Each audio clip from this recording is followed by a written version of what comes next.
Hey there, you Flickamaniacs! How you doing? Welcome back to a brand new live show where I just talk about whatever you guys want me to talk about, and that's your new name. I'm gonna call you guys Flickamaniacs. Is that okay? Are we cool with that? I don't know. It felt right to me. I just came up with it earlier as I was putting pants on for this live show, and I am wearing pants for this live show, so I do want to say good job to me. But with all of that said, let's just dive into the questions, and the first one comes from Tangish Q. Rank the James Cameron sequels Aliens versus T2 versus Avatar 2. Well, let's put Avatar 2 in dead last very quickly. And I like the movie. It's okay. It just feels like a sequel movie. But when it comes to Aliens and Terminator 2 Judgment Day, which I would say both could be in the debate for the best action films of all time, I'm going to put T2 on the pedestal of first place. For me, that is the ultimate pinnacle of what an epic action film can be, and I don't feel like it's been topped since 1991. Just putting it out there, T2 Judgment Day is the best action film ever made, and for me, it's my favorite James Cameron movie ever made. I like me some Aliens, don't get me wrong, but yeah, you gotta go with Judgment Day, man. Come on. There's nothing that movie could have done better. There's not one sequence I feel like when I watch it over and over again, oh, that could have been a little bit better. No. It's like they got everything just right. Perfect in tone. The craftsmanship, the acting, Arnold's performance. I mean, yeah, he does play a T-800 robot cybernetic organism, but that's besides the point. He still plays it damn well, and there's a bit of humanity into that robot where you're like, wow, I don't know if I want him to kill everyone and protect me or just be a father figure like young John Connor. I don't know. So I'm going to go with T2 Judgment Day. Get me all worked up. And speaking of action movies and 1990s action movies, and how's it going, everybody? We got Christian in here, we got Bray in here, we got Carter Lovejoy in here, who's always asking me, John, when you gonna do a live show? Tonight's the night, Carter. Get ready. But thanks for joining me, guys. But yeah, I don't even remember what I was going to say. Oh yeah, speaking of 1990s action movies, I recently rewatched Face Off from John Woo, starring Nicolas Cage. If I let you suck my tongue, would you be grateful? Yes, I would. And also starring John Travolta. Ooh-wee, I'm good looking. They just don't make movies like that anymore. I was watching it a few nights ago with a keen eye, and I was thinking to myself, they could just never recreate this today. They couldn't do it. They would try. They would give us this bastardized, soulless, bland version with too much color grading. It's all flat and digital looking with two mediocre actors who are just giving run-of-the-mill dime a dozen performances that you could put into a blender and mash up for easy mass consumption. That's what you would get nowadays. But back in the 90s, man, they just gave you pure entertainment. They weren't afraid to offend you. They weren't trying to make a political statement. And if by political statement they just wanted to do crazy shit on the screen for the sake of your entertainment, that's what we got. And I kind of miss it. I dare anyone to go back and watch a handful of like the best 90s action films and compare it to anything we've gotten in the last 15 years. It doesn't compare. Anyway, I'm getting off on a weird tangent here. I just wanted everyone to know where I was at mentally today, and that's where I'm at. So, where are you guys at? All right, let's keep going here. Whew, dude, see, I'm getting too worked up. I wanted to go slow and easy today. Fidel Reyes, how's it going? A beautiful, magical stream has begun. Indeed it has. Magical and delicious. I wish you guys could taste this live stream. It's a little bit sugary, a little salty, but most importantly, it's just sour enough. All right, the next one comes from Q Reviews. That is a Q. Okay, the Q was kind of hidden. How's it going, Q Reviews? Here it goes. Thank you, John, for this live stream. Can we talk about Lizzo and Jack Black in Mando? Has Disney lost their way? Yes. So here's the thing with Mandalorian. Was Jack Black in Mandalorian? Yeah, he was. Okay. So I did not watch the finale episode of Mandalorian. I watched the episode before that, where they go to the planet with a whole bunch of concrete where it looks like everything's a glass building and they're being overrun by evil Empire droids or whatever the fuck they're doing nowadays. I don't know. But yes, Jack Black was in that episode. And that's where I stopped. I thought to myself, I honestly don't care to know what happens next. Now, will I get to it eventually? I don't know, to be honest with you. It just wasn't giving me what I wanted in that last season of Mandalorian. Something was not right. It was off. It felt like they were just clawing to make content to put on the screen, and there was no substance to it. And I remember like being 6 episodes in or 5 episodes in and saying, what is this season about? I see Baby Yoda. Okay, there's the Mandalorian. Okay, there's Katie Sackhoff. Okay, but what is happening here? And is it me or did the Mandalorian become incompetent? Like, he's now become like one of the worst characters in the show. He just doesn't seem like he knows how to even tie his shoes anymore. Like, he always needs help every 12 seconds. He's in peril every 12 seconds. I remember like the second episode where Katie Sackhoff, her character, had to save him in the course of like 7 seconds of screen time, had to save him 2 times because he was just doing incompetent shit. When they went to Mandalore and he's like, oh, I'm going to go in the water. Bye. Hey, you want to just hang on a second, man? Come on. And he just goes in there and gets eaten by a giant fish and shit. Like, what is this? So back to your question. I don't know if the newest season is the way. I was a bit let down. I didn't finish it, though. So that's where I'm at in it, man. But thanks for the question. I did, however, watch the new Marvels trailer. I'm not going to talk about it unless you guys want to. But to be honest with you, I don't have a lot to say. Chad Hagen says, is Marvel dead? If so, what should we change? Everything. We got to stop trying to force these B-rate, JV supporting characters that are sort of boring and bland. And there's a reason that the comic books that they were featured in never really took off. Let's just be honest. There's a reason for that. It's because no one gives a shit. So when you translate those characters to million or $100 million plus movies, do you think it's going to do better? I don't know. Like the new Marvels trailer, right? Now, I read the comments under the video on YouTube just actually 20 minutes ago, and I swear half those comments were AI generated. Some of them didn't even make any sense, or they were just like, this the best. Like, I was like, what? Who typed that comment? I don't believe that's a real person. Either way, I don't even know what's happening in the trailer. Like, Nick Fury's on a spaceship or a space station, and then you have like the Marvels uniting together to do something. I don't know. Are you guys excited for it? Tell me what you liked in the Marvels trailer. Like, in all seriousness, tell me what was it in that trailer that got you excited? Was it the little kitty cats that have monster tentacles shooting out of their mouths? Literally let me know. I'm curious what it is that sold you on that. I think it's one of those things that just feels like a Disney Plus series finale, but as a movie. That's what it feels like to me. That's like the tone it looks like. But maybe I'm just biased. Maybe I'm not the right demo. I don't know. I don't know what I am anymore. I'm a little bit dead inside, but I'm happy to be here. And I'm happy for all you to be here right now. Carter Lovejoy. How's it going, Carter Lovejoy? Do you own any vinyl records? I don't own a record player, thus I do not own any vinyl records. Now, over the years, there's been a couple press boxes I've received from a few movies that did include the vinyl, but I ended up trading it to like the vinyl records or selling or trading them in or something. I don't have a record player. I get the love for vinyl though. I get like that has kind of like a nice warm sound to it. It feels organic almost in a way when you listen to it. I get it. But I just not a big vinyl guy, but I get the appeal. I really do. Daniel Green. John, have you ever watched Prince of Egypt? Funny you say that. So after rewatching, it's DreamWorks, I believe, right? DreamWorks. For the first time ever, I watched Spirit, Stallion of the Cimarron, which was a phenomenal fucking movie. And if you haven't seen it, you need to watch it now.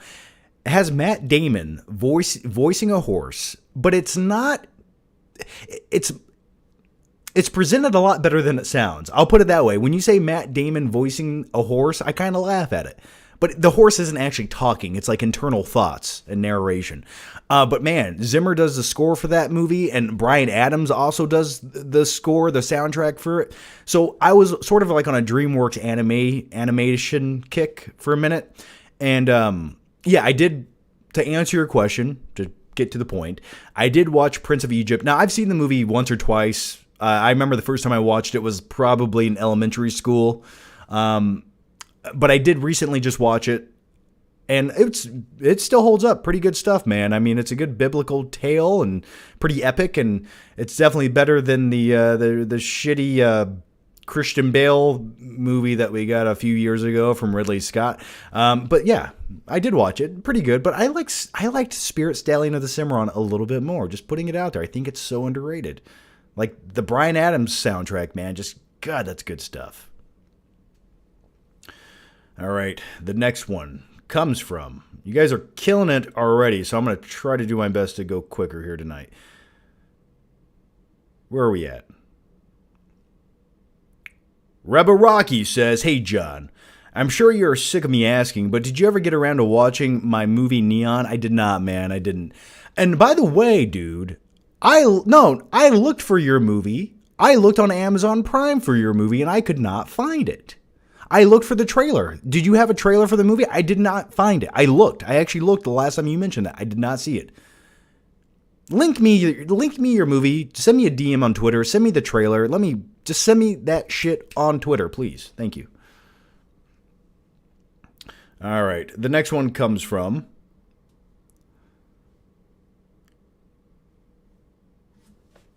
Rebel Rocky. Spoiler alert, rank the Scream killers in your opinion. Obviously, Billy and Stu are the best, but rank them after that. Shit. I don't remember the killers in 3, 4, or 5. Or do I remember? I don't know. They got to a point where the killers were, hey, I know you. I'm your friend from class, and I just want to kill you. So I went through this really contrived, convoluted plan where I wasted years of my life developing this plan. That way I could get into a situation where I could chase you around in a scream mask, but I don't actually kill you. I just scare you for a whole bunch of different situations, and then randomly after the 28th situation where I'm chasing you with a scream mask, that was my big plot to kill you. But I always fail. So that's sort of where the plot went in the Scream movies, and it just sort of took me out of it because the character motivation was non-existent, and it was just a twist for the sake of a twist, but none of the shit added up by the end of it, especially in the newest Scream movie. Just what a convoluted mess.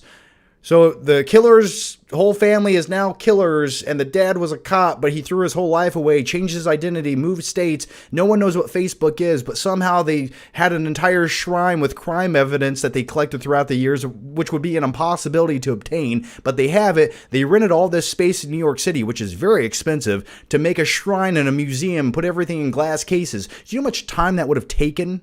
Just putting it out there. But anyway, back to your question.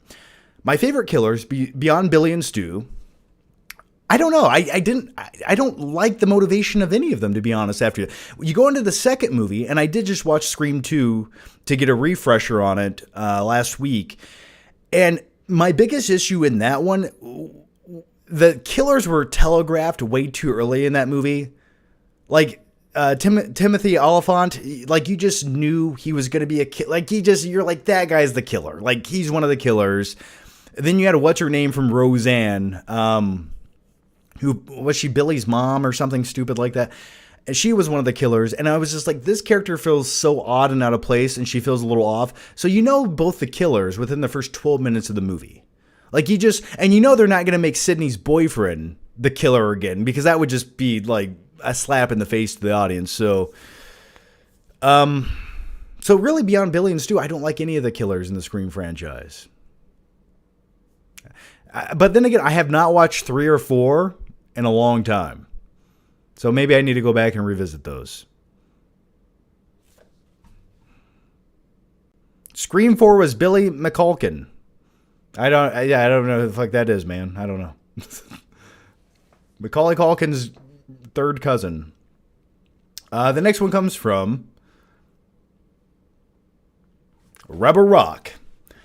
Thoughts on the rumors of Clayface as the villain of the Batman Part 2? Personally, I want them to stick with realism. There is a run in the comics where Clayface is not a creature, but a deformed guy who would cast as Clayface. I want Woody Harrelson. I don't need Woody Harrelson because Woody Harrelson, I love me some Woody. That sounds weird. But however you want to take it, that's fine. I don't care. It's 2023. You can't judge me. I can do whatever I want. But I like Woody Harrelson. But when it comes to villains in comic book movies, he was just one recently named Carnage, which was a terrible movie, and I would say a not very good portrayal of the character Carnage. Now, when it comes to Clayface, he's not one of my favorite Batman villains by any stretch, by any means whatsoever. I would be okay if they didn't have Clayface. But with what you said, my idea has always been Clayface doesn't have to be a big giant turd on steroids, transforming on screen into mud and puddles of goo with a big hammer in his hand where he beats up Batman. No. That shit belongs in the comic books. That belongs in the animated series. That's fine. But for this interpretation of Batman, I think Clayface could just be a deranged guy who's an actor who's always messing with his face. Like there's always some kind of like weird prosthetic thing he's doing with his face. And there's a realistic touch to that. You could do something like that. You could have a guy who just self-mutilates, but he does a lot of plastic surgery on his face to look different in appearance. Now, if you want to do something like that, I think that works. And if you want to make him physically imposing to some degree, sure, that works as well. You know, he could almost be like Ray Fiennes' character in the movie Red Dragon, who has this body dysmorphia, right? He looks like a normal dude. He's athletic, he's big, he's strong, but he has a dysmorphia where he thinks he's hideous. And that's what you could do with Clayface. Is the same thing you do with Ray Fiennes' character in the movie Red Dragon.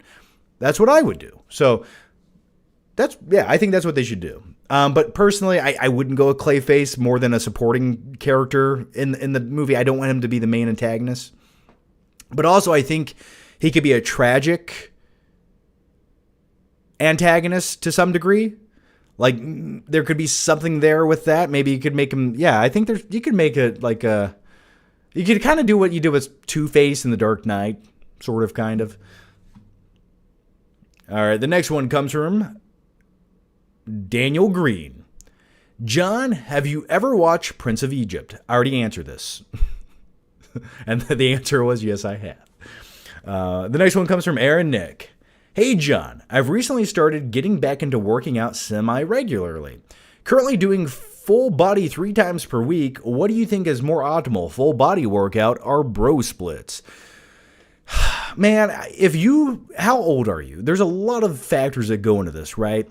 If you have the energy and the stamina and you're recovering with those full body 3-day-a-week workouts, then do it. But that doesn't mean you need to stay in the gym for an hour and a half each time or 2 hours. No. Just get in, get out within an hour. And if your full body workout is kind of going light on some body parts and other body parts going a little bit heavy, as long as you're switching it out every day, that's fine. So if you want to go a little bit light on legs one day, okay, and go heavy on upper body, do that. But don't do the same thing every day. You know, just share the workload on your different muscle groups. You can do full body 3 times a week. Just share the workload on your different muscle groups. You know, you don't want to hit biceps every day as hard as you can. Pick one day a week to hit biceps as hard as you can and kind of just touch on them the other 2 days. That's kind of what I always did when working out. So try that. But yeah, I think you'll be fine.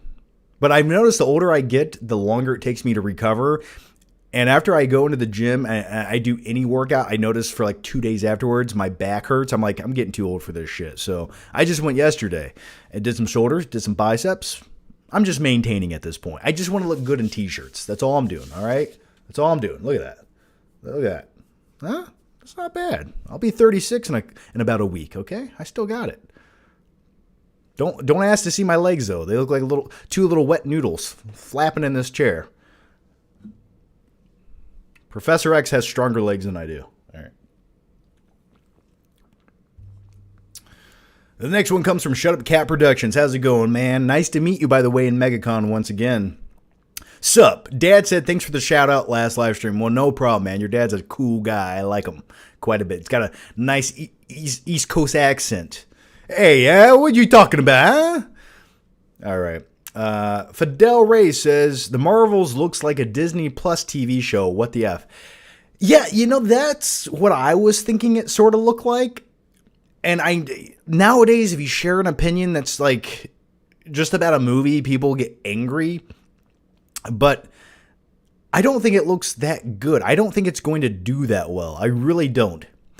I feel like everyone like clamoring in the comments under the trailers on YouTube for the Marvels are the same people who watch what was it called? The Marvel, whatever that TV show was called, the Marvel with the little girl who had the family and she had superpowers who's in the movie.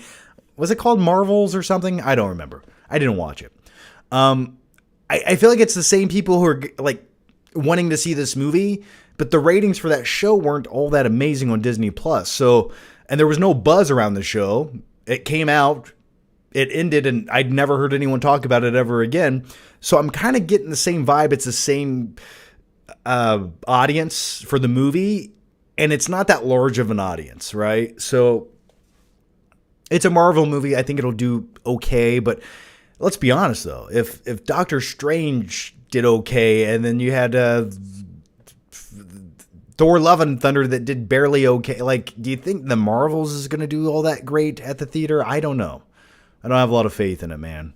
And I just think the comic book genre is sort of like phasing out right now. I just think we're getting the same generic, safe, bland movies over and over again.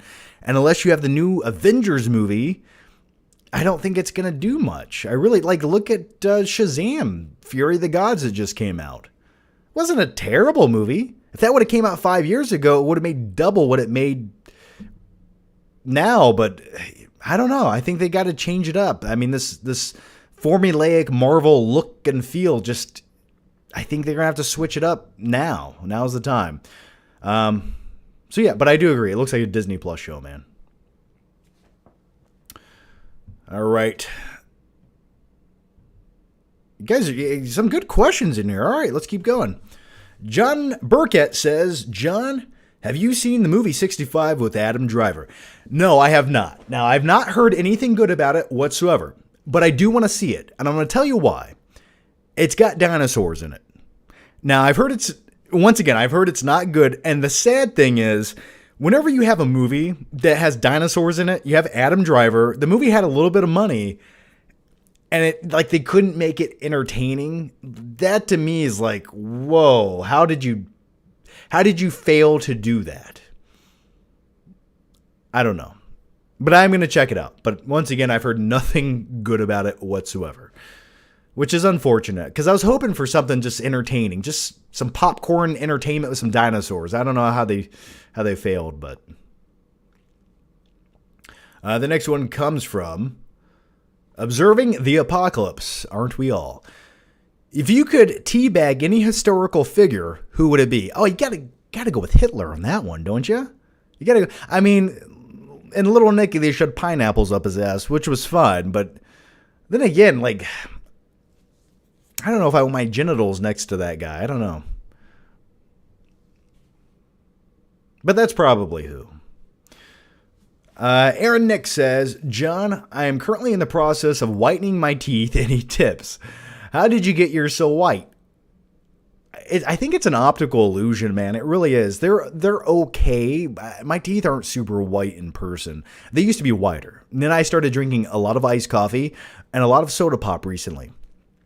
But I do brush my teeth often. Very often.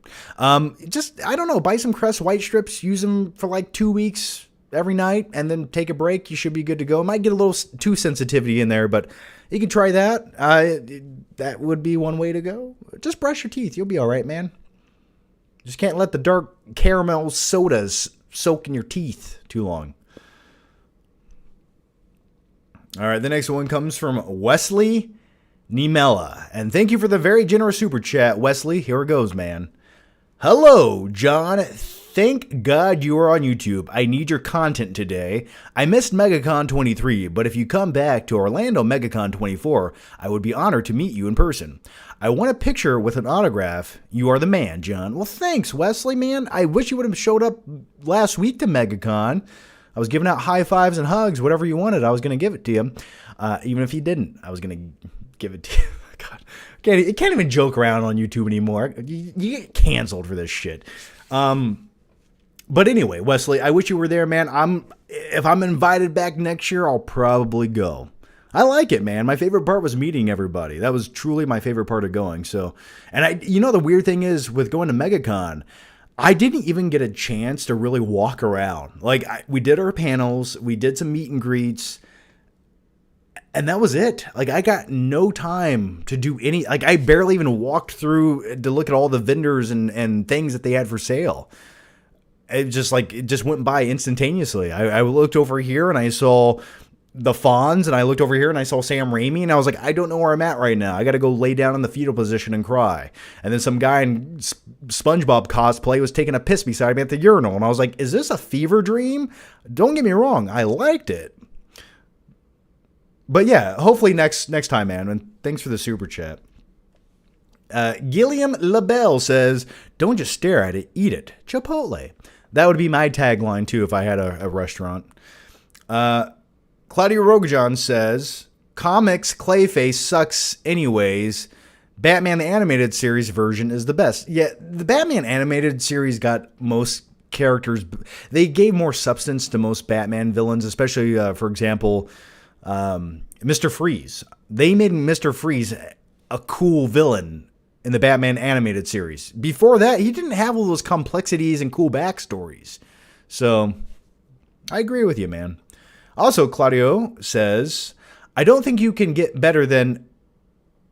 Oh, I just answered that same question, man. But Mickey C says, if Indiana Jones 5 fails, will Mangold's Star Wars films get canceled?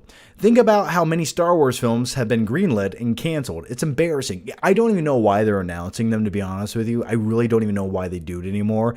There's a 98.9% chance this shit will get canceled because they rely and hinge on so many other things. For example, the creators of Game of Thrones, the reason they concluded Game of Thrones the way they did, where it just goes, oh, it's complex storytelling. Fuck it.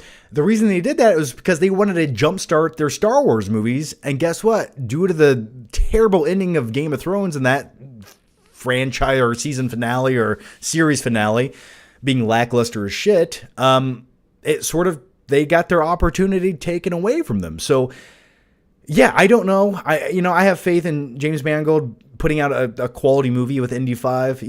I'm sure it'll be good, decent at least.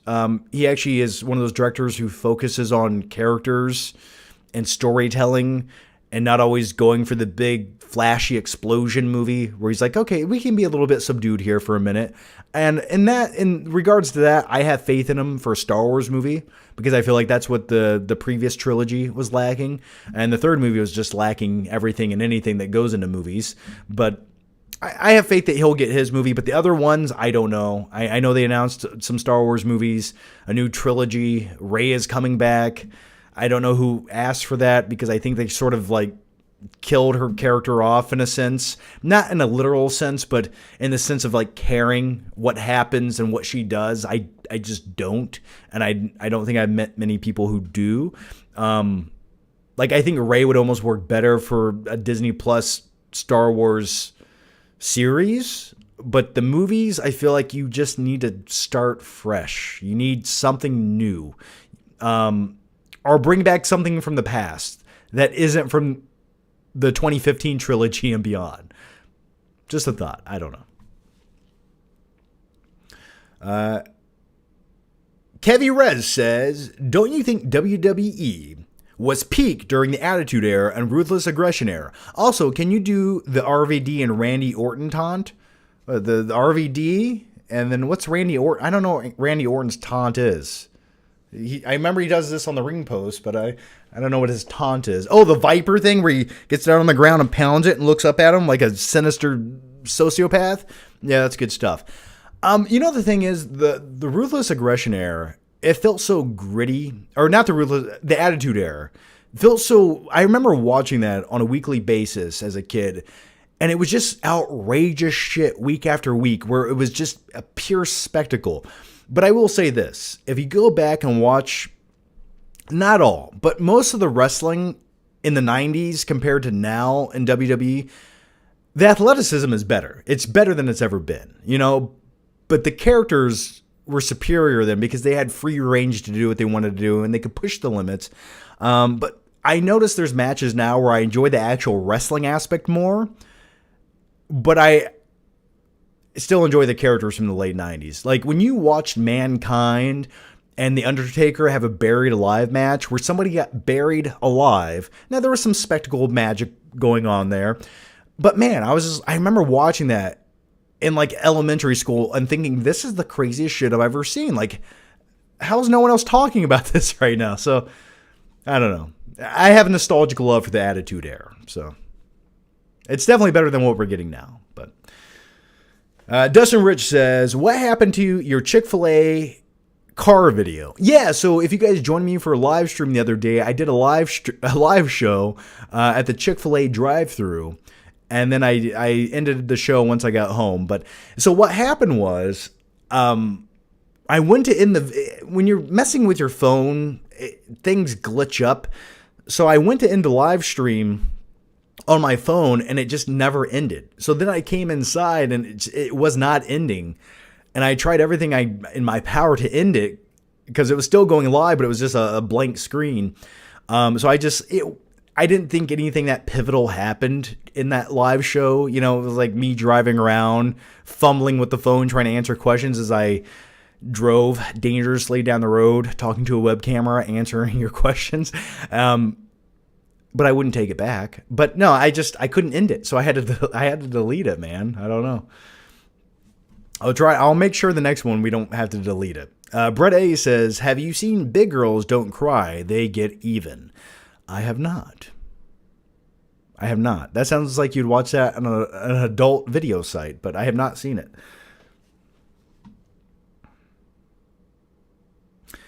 Gilliam LaBelle says, not excited for the new Ray movie. Yeah, I'm not either. MKF30 says, yeah, new Ray films and Mrs. Marvels bore me. Same, man. All right, the next one comes from Brett A. How's it going, Brett A?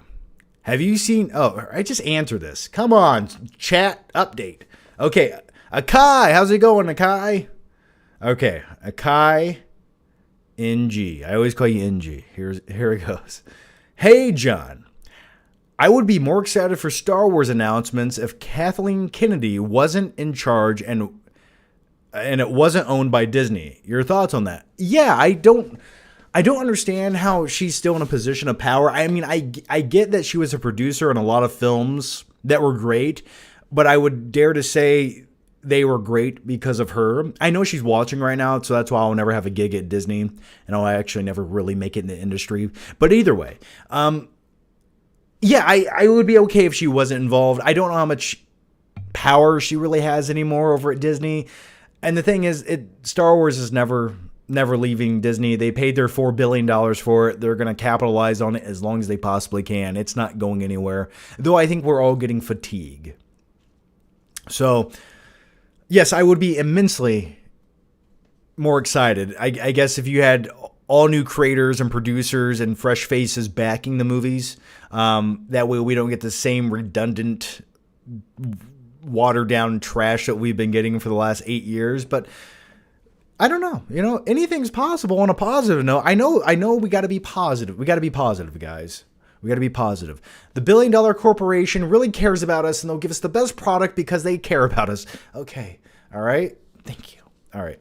I was praying to Walt Disney up there. The next one comes from Gilliam LaBelle. Just saw D&D tonight, and it was fun. I agree. D&D was a good time. You know, there's not many movies I've recently seen in the theater that I would go back and rewatch. But watching D&D, when it comes out at some point, I could watch it on Netflix on a rainy night with some pizza. I really could. Chris Pine has a lot of charisma. He does. Chris Pine, the more I watch him in movies, the more I like him. Quite a bit. He just has like, you can buy Chris Pine being this like charismatic, whimsical, funny guy, or you can buy him being like this disheveled, like whatever he is, drama guy, like in Hell or High Water, for example. Like that, I like him. He has a lot of range, and I actually think the older he gets, the better his acting ability has gotten, or at least the more he sells me on the performances he's giving. Let's get back to the question here. Also, you have Hugh Grant as an antagonist. It was a delight. Yeah, Hugh Grant reminded me of like a 1990s antagonist. Just chewing up the scenery. And then you say, way better than the early 2000s version with Marlon Wayans and Jeremy Irons. I agree. I completely agree. Go watch the trailer for that at some point again. It has one of the worst CGI dragons that literally looks like some free download iMovie effect you could get off YouTube right now. It really looks bad. It's so bad. Bloody says, "Yo, John, will you come back to MegaCon next year? If I'm invited, I'll probably be there." So, yeah, I'd like to go back. Wesley Namella says, "John, what are the most awe-inspiring movies you have ever seen? Are you ever going to make a movie? I'd love to see it." I'm not into movie making, man. There's ideas I have. I think when it comes to movies, I would be best in a producer capacity. I can give you some insight. I think I got a good feel for what's good and what's not. I can throw you a few ideas, and let's bring it to fruition. I think that's where my abilities lie. I'll be honest with you, man. Writing a movie or directing a movie, that's not easy shit. That's a big task, and that's something I don't even want to tackle. The most awe-inspiring movies. I like movies about the human element. So a few for me, and I'll pick an obvious one. We'll get this one out of the way. Like something like The Shawshank Redemption, right?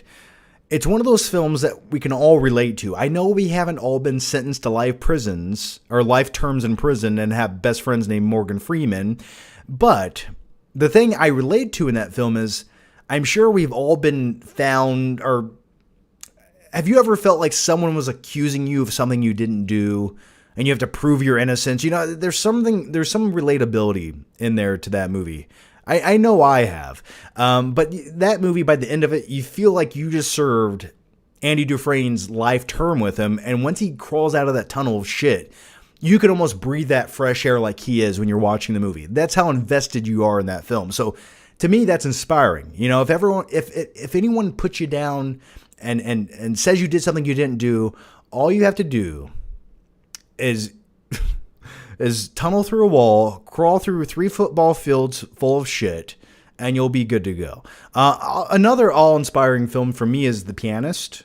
I think that's a beautiful film, and I really enjoy it. And if you haven't seen it, you need to check it out, because that's one of the most gruesome, horrific films I've ever seen relating around the Holocaust. And I think I prefer it more than Schindler's List, to be honest with you. But Adrian Brody in that movie, it's a beautiful movie. And by the end of it, I guess the movies that are all inspiring to me usually relate to someone's journey through survival. Like something about that always kind of gives me what I want cinematically. So those would be a few. I'm sure there's 1,000 others. I'm sure there's some sports movie out there or something, but those are a few that always stood out to me. How about Batman Begins? His fucking parents are murdered, and he becomes a symbol of justice. How's that?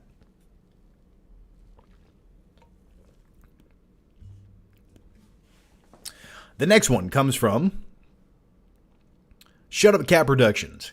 Can you review me and my dad's short film from 2010 if I send it to you on Instagram DMs, which you never open? It's Django themed. I think you'd like it.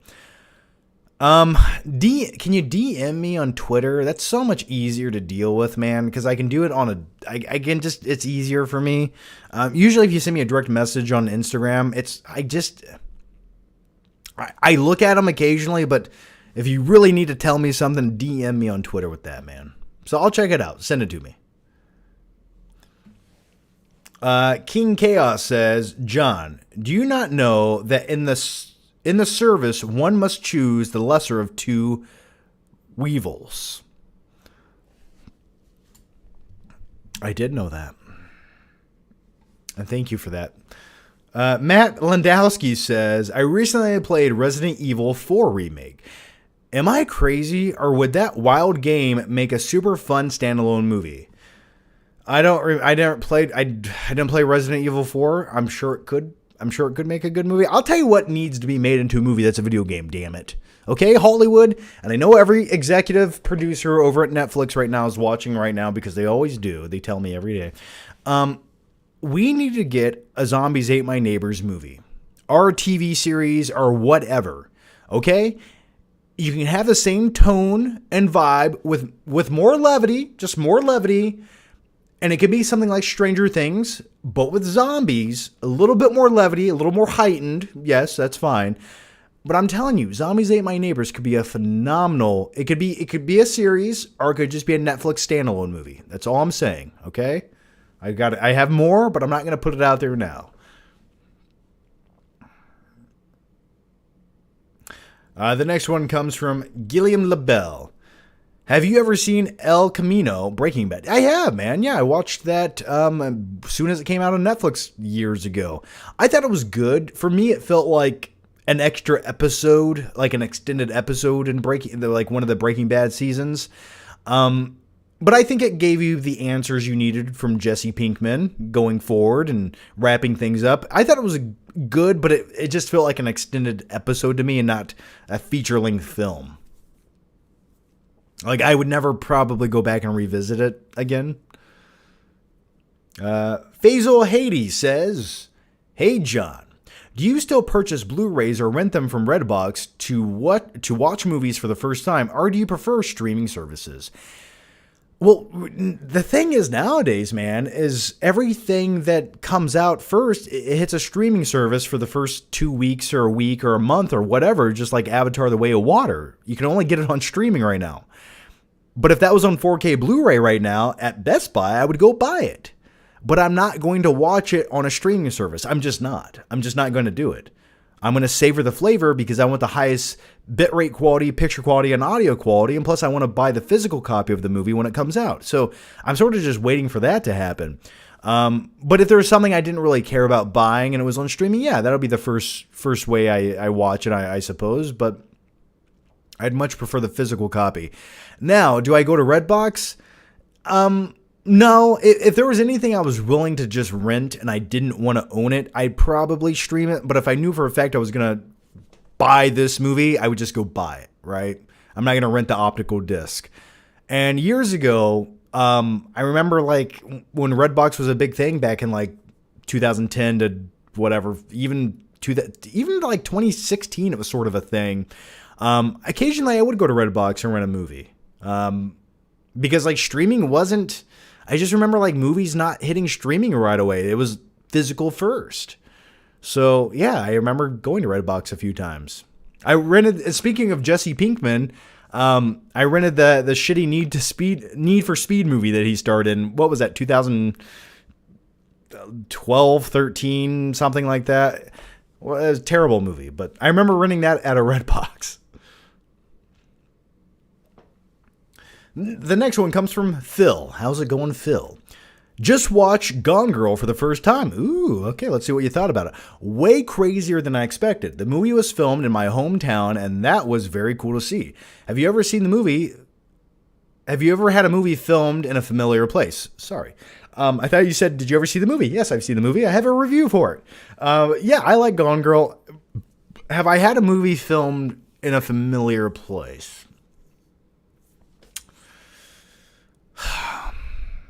No, I don't think I've ever had a movie filmed. When I lived in Georgia, there was this Lawrence Fishburne movie that was called Fled. It was about two escaped convicts in Georgia. And they filmed some of that at a place called Iron Mountain. Is it called Iron Mountain in Georgia? It's called Iron Mountain. It's a big rock. And I remember going there.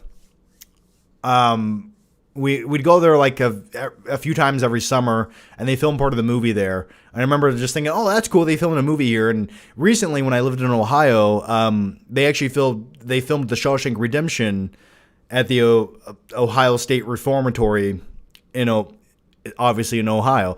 So those are a few places, but like in my local hometowns, nothing I can think of off the top of my head. All right, the next one comes from Aaron Nick.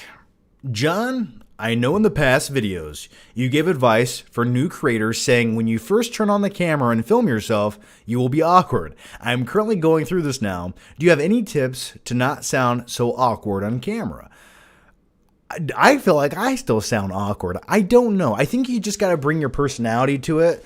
You know, if you're sort of weird and awkward, well, throw that into your videos. Be kind of weird and awkward in your videos, right? Just don't be too weird and awkward. You know, when it's getting too weird, cut. Like, do something weird, cut, and then in the next clip, get back to the point, and then you can get a little bit weird and awkward. Really, I think practice makes perfect. You just have to get used to your own personality or persona when you start filming, and you'll find it along the way. There's certain ways you'll phrase things, certain ways you'll just talk about something, certain hand gestures and things like that. And it really, you can save all of that for like editing, right? You'll find an editing style that has a rhythm to it that fits your personality. You know, for me, I like to get crazy and then I cut. And then in the next clip, I try to be a little more direct for a few seconds. So that's what I like to do. It's like a rhythm. I like to keep going up and down and up and down. That's the best advice I can give you, man. You got to keep going and trying, and you'll find that voice that works for you on YouTube. But really, I don't know what I'm doing right now. I don't know what my style is. I couldn't tell you.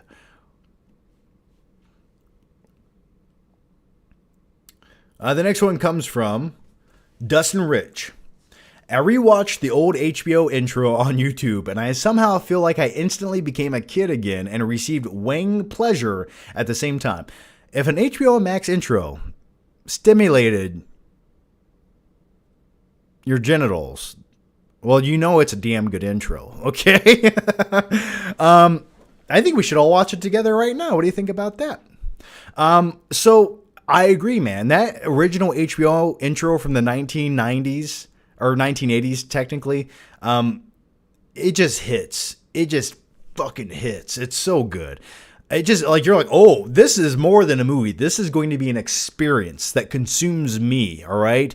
And you just feel like you're being sucked into that cinematic universe. And that's what we need more of. I think, you know what Netflix needs to do? They need an intro like that.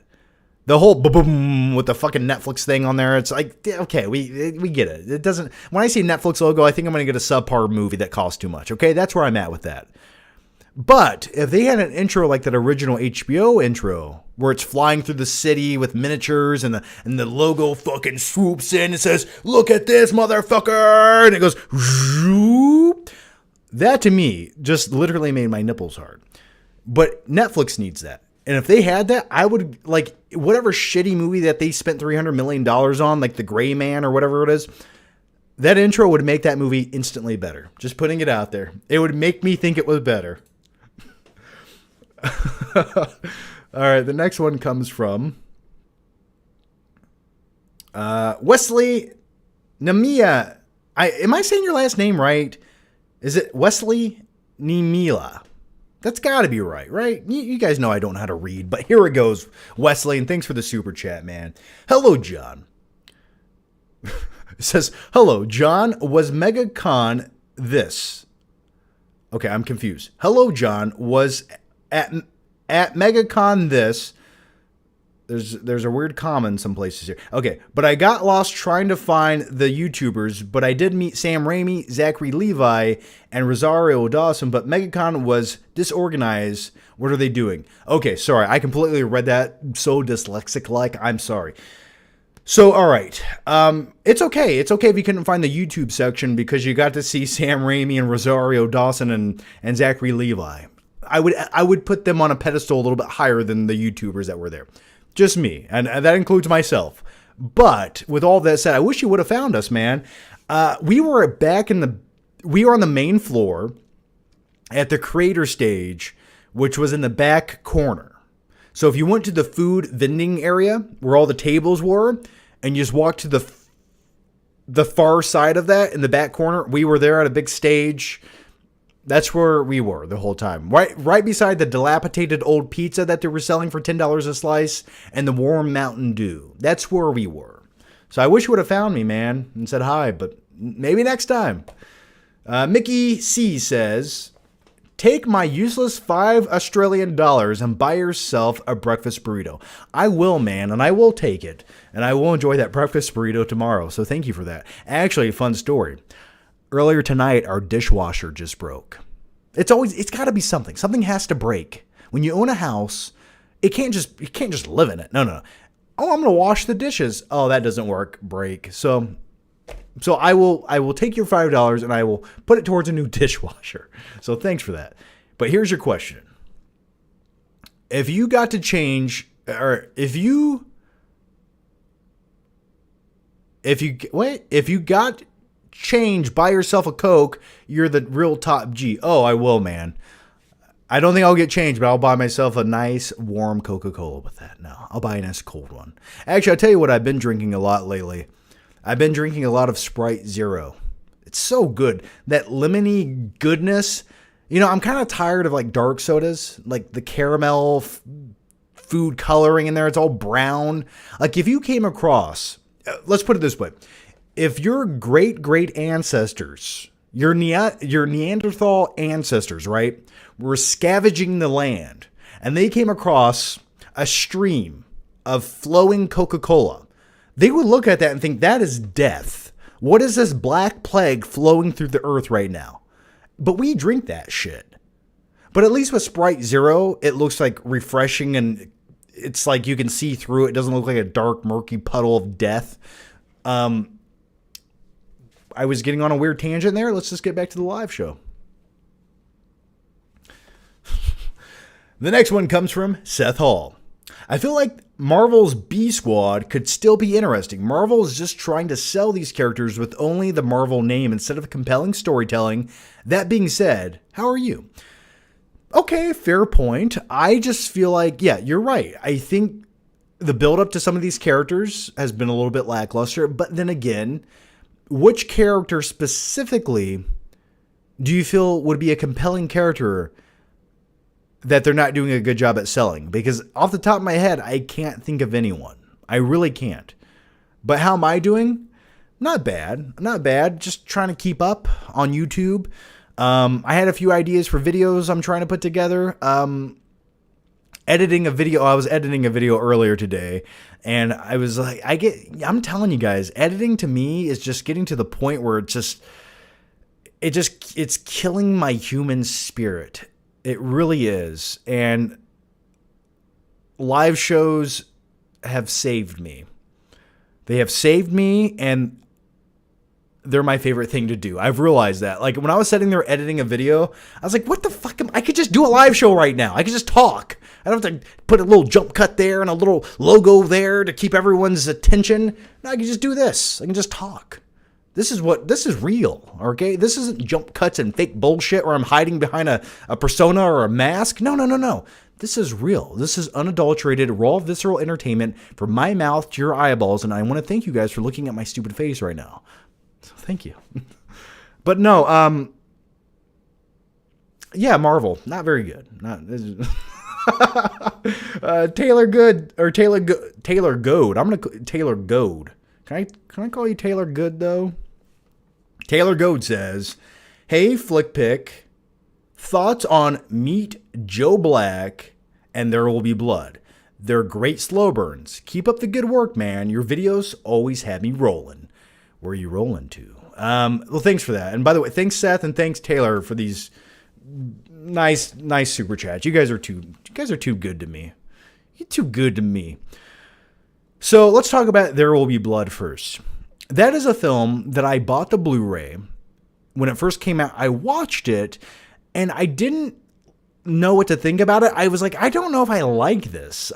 But you know the weird thing is, and I'll tell you this, I'll tell this to everyone watching right now. If you're in your 20s, for example, your brain is still developing into your late 20s. Like right now you have a brain, and don't take this offensively. Like your brain is like bubble gum. And in your late 20s, it slightly hardens up, right?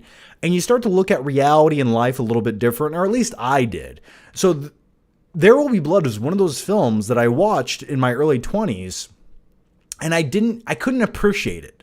Like I liked it. There's things I liked, but watching it a few years later, I was like, oh my God, I love this. Like, how did I not see this the first time I watched it? So yeah, I drink your milkshake. I drink it up. Now, my good boy, Eli, let me hear you say it. Say it, my good boy. Let me hear you say it. Drainage. I love that character. Do I really enjoy him when he bashes another man's head in with a bowling pin even more? Yes. I respect characters like that. He wasn't afraid he didn't take no for an answer. I respect that. Daniel Day-Lewis, please be in more movies.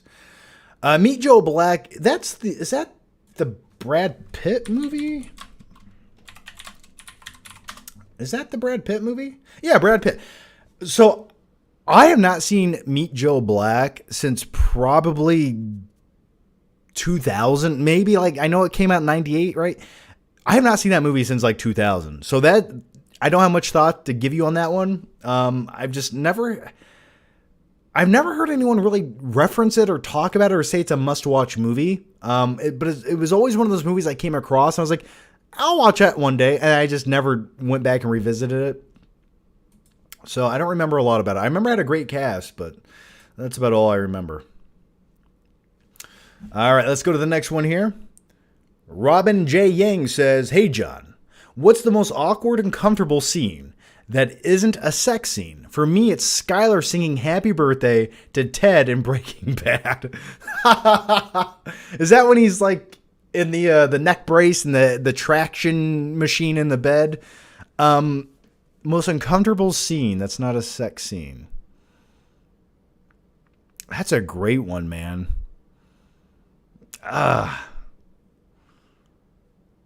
I'd have to think. I'd have to think about that for a little bit. That's a great question. Let me ask you guys this right now in the chat here.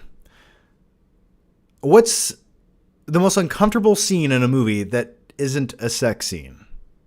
Let me know. I'm gonna have to brainstorm on that one for a little bit. We'll come back to it. You guys feel free to chime in. I'll read some of your responses here. Robin J. Young says, hey, John, what's the most awkward and comfortable scene? Come on, chat, update. All right, Bloody says, if you had to murder someone, how would you do it? The weird thing is, can you tell I put a lot of thought into this? The weird thing is you cannot get away with murder nowadays. You can't do it. You can't, unless it's somebody random on the side of the road, maybe. But there's going to be a video camera. So you're going to need a stolen car. You're going to need fake license plates. You're going to have to be wearing a biohazard suit that covers up all your DNA. It's going to have to be somewhere in the middle of nowhere because there is a security camera everywhere. Everything on your phone, everything on everyone else's phone is tracked. GPS coordinates are all over the place. You can't get away with murder. You just can't. Unless I had an untraceable sniper rifle and I was the best shot ever and I was 4 miles away from someone, maybe, just maybe, I could maybe get away with that if I could like put the gun in sulfuric acid afterwards and it just disintegrated into nothing. And I had a solid bulletproof alibi. So you can't get away. You can't get away with it. You just can't. But who would it be? I don't know. Did you ask me who I'd murder or how would I murder someone? I don't know. But if you went back to the 1980s, you could just do whatever you wanted. I'm just telling you guys. All right, here we go. John, treat me like Kiyosama did Goku. All right. I'll train you like Yoda did Luke. How's that?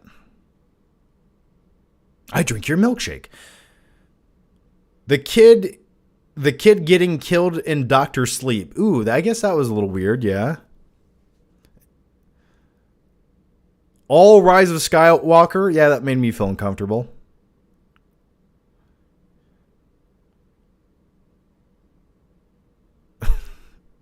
Oh, Back to the Future when he kissed his mom.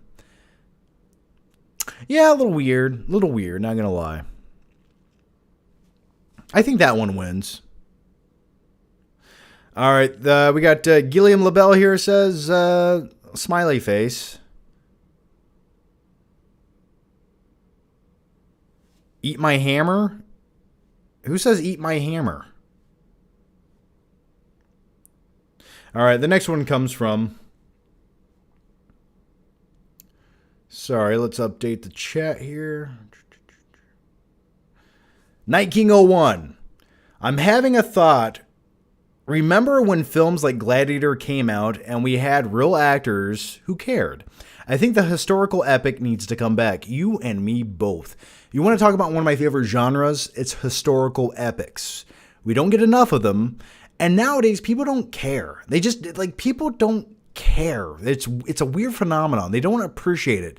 And the demographic of people who do are slowly phasing out. But I agree. We need more of them. And I wish we did, but unless you have like Marvel attached to your movie, no one's going to spend $200 million on it. Now, we are getting a movie. It's called Napoleon, based on historical events by Ridley Scott. I think it's an Apple TV movie or something. I don't know, which doesn't sound all that enticing. But that was a screenplay that has been around for like 20 or 30 years, I believe. And that could be a historical epic.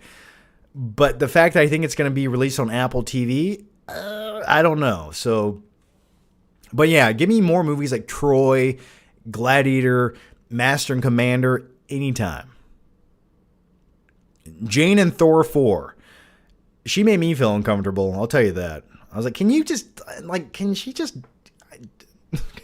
go die? I'm sorry, that was rude. The next one comes from...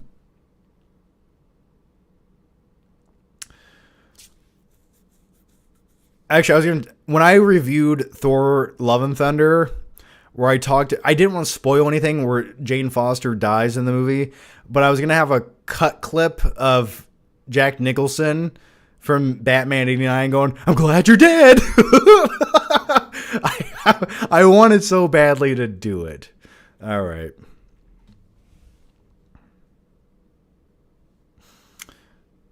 Someone said all the Jackass movies made you feel uncomfortable. They didn't make me feel uncomfortable. The next one comes from Faisal Haiti. John, I would be happy to send you my Blu-ray copy of Neon Demon if you share your P.O. box. I don't have a P.O. box right now, man. When I get one, I'll let you know. I just don't have one. I don't know if I want one, to be honest with you, because I feel this obligation to everything that I get in it. I need to share it on a video. And then it starts getting a little bit overwhelming. And I'm just like, okay, I don't know what to do. And some of the shit gets a little bit weird and you're just scared to open it. And it's just like, I don't know if this is going to be like a box full of human feces or some Sour Patch Kids. You know, it's just, so I don't know. Maybe I'll get another P.O. box at some point. But thanks for the offer. Gilliam LaBelle says, thoughts on the Crank movies with Statham. I liked the first Crank movie. The second one was not very good as far as I remember. But the first one was fine. It was okay. It was outrageous. And then the directors went on to just be more outrageous. The thing I do like about those directors that did the Crank movies were they would shoot shit like on rollerblades. They'd just be flying through the streets on rollerblades shooting things. And then they made a few really bad movies after that.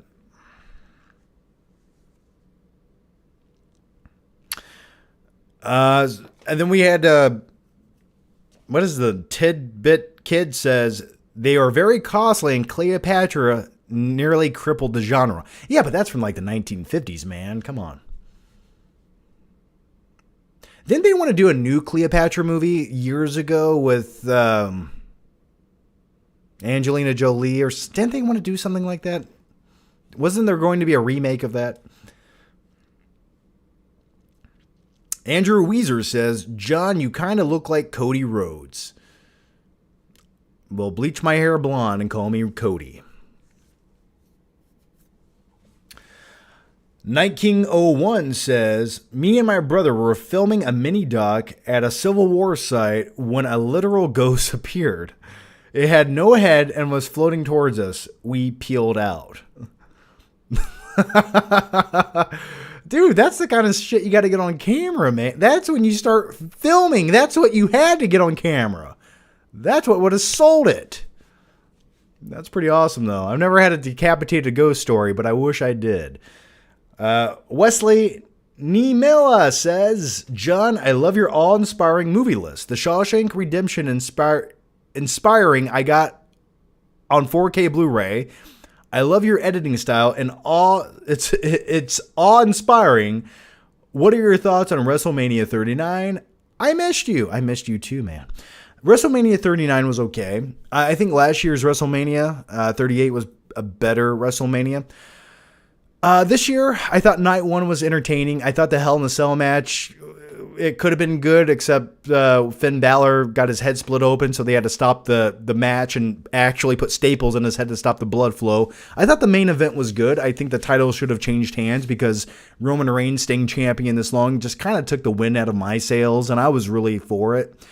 There's a few other good matches. I thought the women's championship match with Rhea Ripley and Charlotte Flair was pretty damn good. It looked brutal. I thought the tag match with all the all night one was pretty good. So there's a few decent matches, but man, I think like Elimination Chamber was a better pay-per-view. So I don't know. I'm looking forward to next year's though. Michael Flores says, "Hey John, I was wondering if I can get a birthday shout out from you. I just turned 40. Well, happy birthday to you, Michael. And 40 isn't the end. It's just the beginning." But then again, when I turn 40, I have a feeling I'm going to have a midlife crisis. But Michael, here's what you're going to have to do, okay? Here's my best advice for you. You need to lock yourself in a room and rewatch all the classic animated Disney movies to find your special happy place. Or at least that's my plan. And I've been saying that for the last 10 years on YouTube, and I'm going to stand by it. I'm not going to watch them. I'm not going to watch them on Disney Plus. You got to watch the physical copies, okay? But happy birthday, man. The next one comes from Ultraviolet. Much love. I've been watching you since the Transformers Dark of the Moon inside a microwave old days. Ah, thanks for that. You know, in that review, I wore a cardboard box I spray painted to look like a robot. That's when I thought I had my whole life ahead of me. But here we are now. Let's continue. Anyways, have you seen the new A24 film, Talk to Me, gonna be the best horror in a while? I have not. I haven't seen it. But you're making me want to now. Talk to Me? What's the other A24 film coming out later this month? Talk to Me. A24, July 2023. Oh, it comes out in July. Okay, did you see it at like a film festival or something? A group of friends discover an embalmed hand that allows them to conjure spirits. Ooh. Yeah, where'd you watch this at? I'm going to watch. It sounds good to me, man. I'm going to check it out. Now that you mention that, somebody did bring that up to me recently. Yeah, where'd you watch that, though? All right, the next one comes from... and by the way, thanks for the question, man. Thank you. Thanks for sticking around this long. Ethan White says, "Hi, John. What's your go-to alcoholic beverage?" I like a Crown and Coke. I like that if I'm feeling a little bit classy. But really, if I'm feeling trashy, I like some Fireball. Little pep, it's spicy and hot. You take a little shot of it, you're like, "Ooh, I want to scream and jump off of something tall." So those are my go-tos. But if I'm like hanging out and I just want like if I want something to drink as I eat, I'll get like a Blue Moon. To me, that's refreshing. Has sort of like a citrusy orange flavor to it. That's good too. Yeah, Bureau is afraid. Yeah, that's it.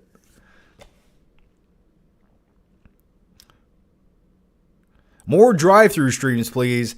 I'll try to, man. It's hard to drive and do the live show at the same time because all the questions are so small and they go really quick. So it's really difficult. But I'll try. I just don't think I can drive again and do it. That's the problem.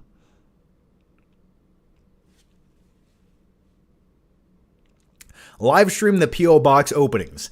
Yeah, here's the problem with that. Here's the problem. I know all of you are really cool and I like all of you, but there might be that one shithead, right, that sends me something a little bit crazy in a box. And if I'm doing a live show and they know I'm going to open it live where I can't edit it out, I have no control what I'm going to open in that box. That's the only hold up. That's the biggest hold up there, to be honest with you.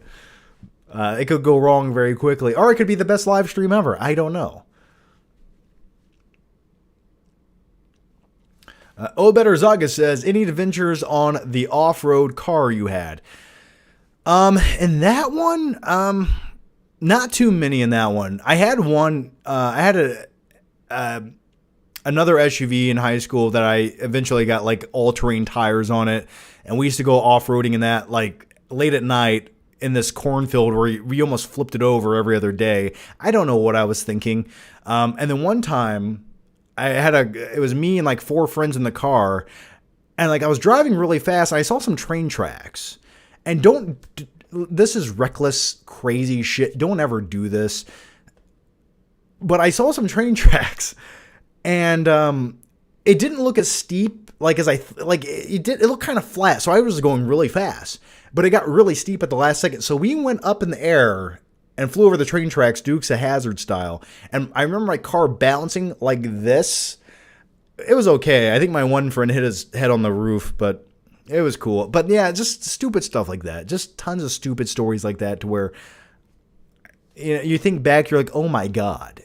You don't realize how fragile life is when you're that young. You're like, I'm invincible, until your head goes through the windshield and you realize you're not. Thank God that never happened, but yeah, tons of little stories like that. But I used to go off-roading in it quite a bit. If I can find pictures, I had a whole bunch of pictures of it. It was like my truck was always covered in mud, like chunks of mud, and I'd spend 3 days cleaning it after I go off-roading. But this was back in like 2005 and 6. Now I'm not really that into it, but your name here says David Bowie's character in David Bowie made me uncomfortable. Seemed like a child molester. And there goes the monetization on this video. Whew. So I'll tell you what. How about David Bowie's character in the movie The Labyrinth? That's kind of creepy shit. Creepy shit? Just putting it out there. That's creepy shit. Yeah, little babies floating in bubbles. No.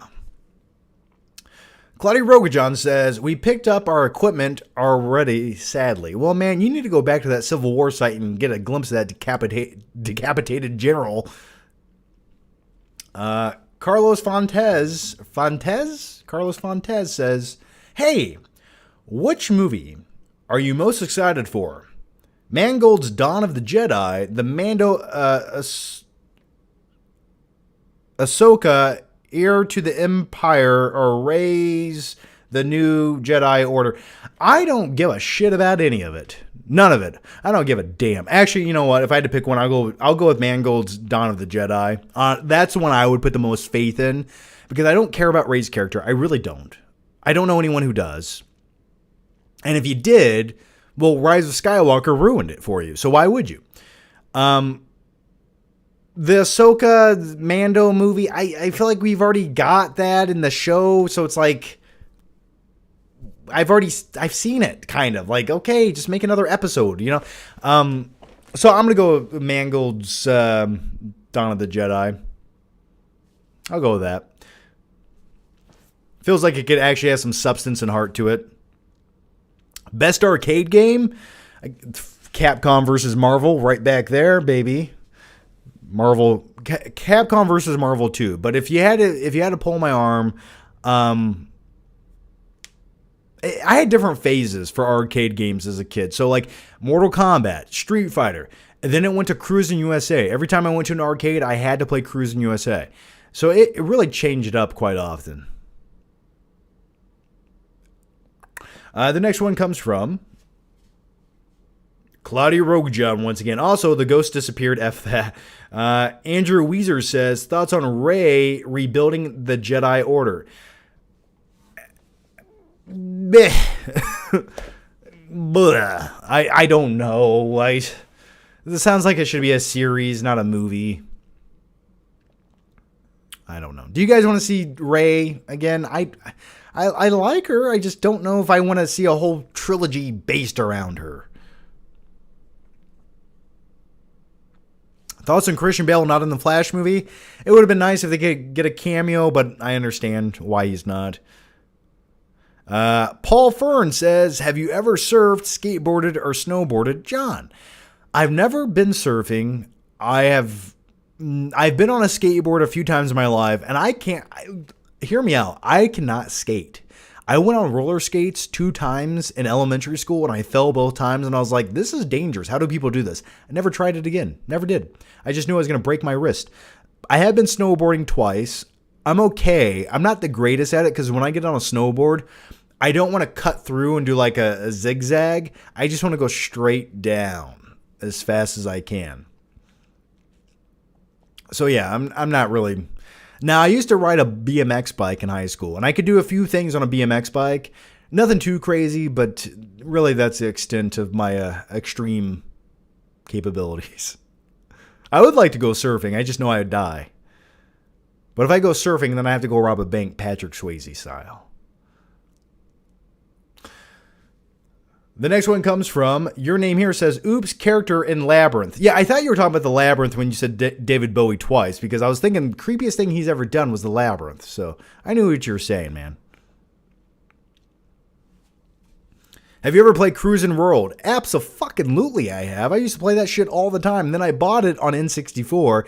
And then I remember Rush 2049 came out, and I was addicted to that racing game. And Rush is a truly underrated racing game for N64, and I loved playing that. Like there's all these like little shortcuts and hidden things you could do. Oh, so good.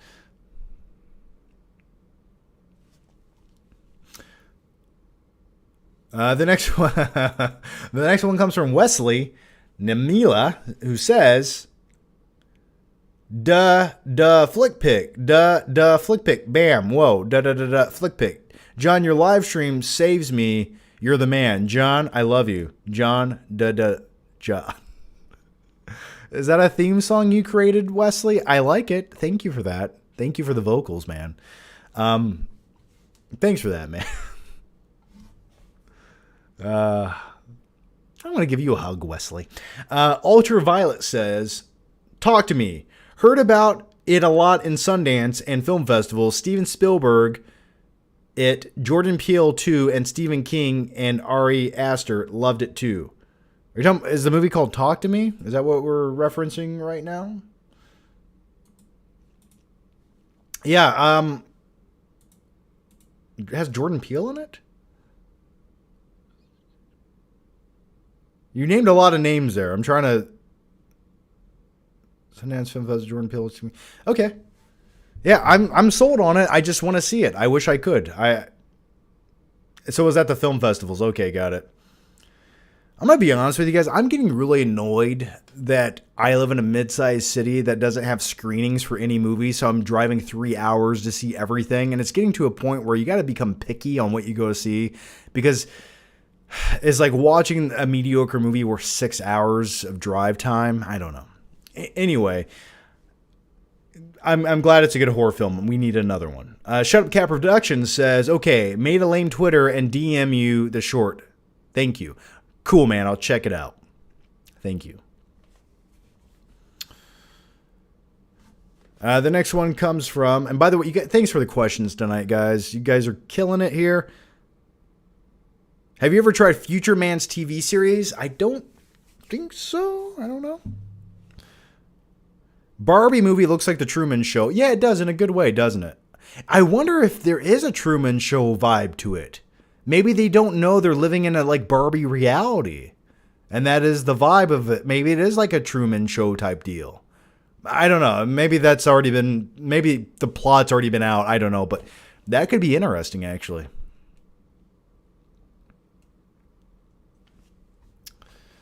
All right. The next one comes from Carlos Fontes. How's it going, Carlos? Wouldn't it be cool for IMAX Theater / IMAX to support on demand? Imagine wanting to watch Jurassic Park or show a friend a classic / favorite and being able to book it.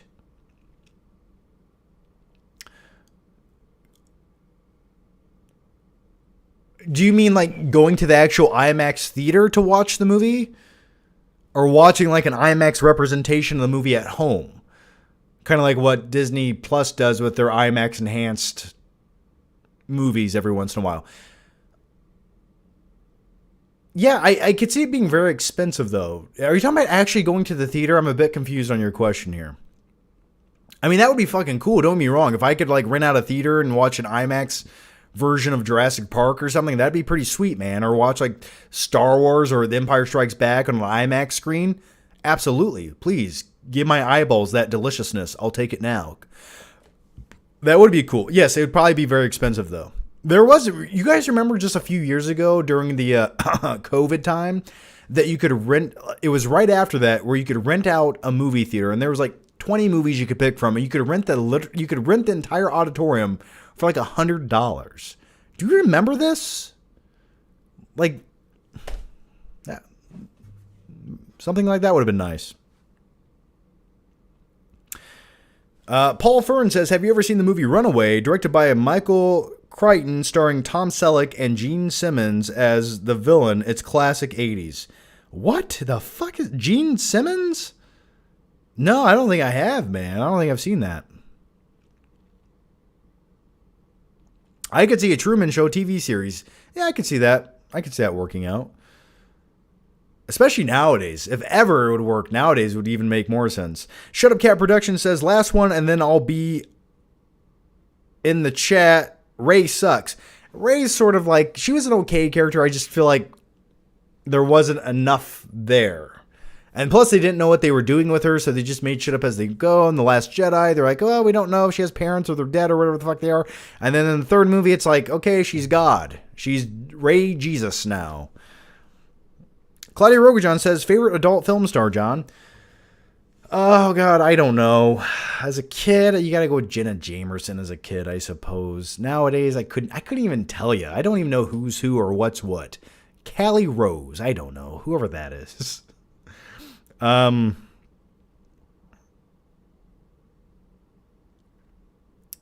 on The Last of Us show? I liked it. I thought it was really good. The weird thing about The Last of Us show was everyone loved it. Really good. Finale came out. Next day, no one talked about it again. Like, no one. It just disappeared off the face of the earth. There was no buzz. There was no memes. There was no, like, tweets. There was nothing. Like, I was like, whoa, that died pretty quick. And that's how I feel about everything nowadays. It just comes and goes. Flash in the pan. We all have ADHD, and we need to go on fucking TikTok and do this for 20 hours. And I'm guilty of it too, but I hate myself for it. So yeah, those are my thoughts on The Last of Us. It was really good.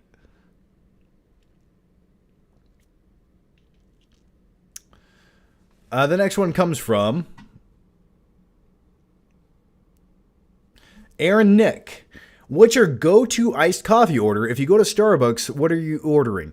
Whenever I go to Starbucks, which I don't go by myself, I go with my girlfriend and I make her order because I don't know what a venti, latte, cappuccino, froth, fucking frosting, whipped cream, put your hand in it, swirl it around, spit in it. I don't know what's what at Starbucks, and I feel like I don't even know how to speak English when I'm there. They speak another foreign alien language that I've not learned, the dialect, so I feel so stupid when I go there. What I do is I keep it classy. So I go to McDonald's and I order a large iced coffee with vanilla flavoring. That is it. I keep it simple. That's all I get. That's it. The next one comes from Paul Fern. Just Google it, John. You should watch it. It's Killer Robots, Robot Spiders. So good. You'd like it. I'm going to look that shit up, man. I'll look it up. But I don't know if I'm going to watch it. I might watch a clip from it. Ultraviolet says, don't you love it when you're getting your when you're getting your wang sucked and what the fuck is it? You go full monkey mode and start. Ultraviolet, don't we all? We love it. I can't read that, but indeed we do. Indeed we do. It was more of a statement, not a question, but I do agree with you. There's nothing like screaming up at a full moon. Andrew Weezer says, have you seen Finding Forrester? I have seen Finding Forrester actually like 3 or 4 times. And I remember seeing it in theaters, actually. And I enjoyed it. I don't think it's like the best movie ever, but it's a good, nice little simple, heartfelt story. And this is the Sean Connery movie, right? Fighting Forrester, where he's like an old man living in an apartment, and he befriends a young kid from the projects who is a really smart student, and he helps inspire him to be a better writer. I like shit like that. So yeah, good movie. Probably one of the best last great Sean Connery movies. Because it definitely wasn't League of Extraordinary Gentlemen, let's all be honest.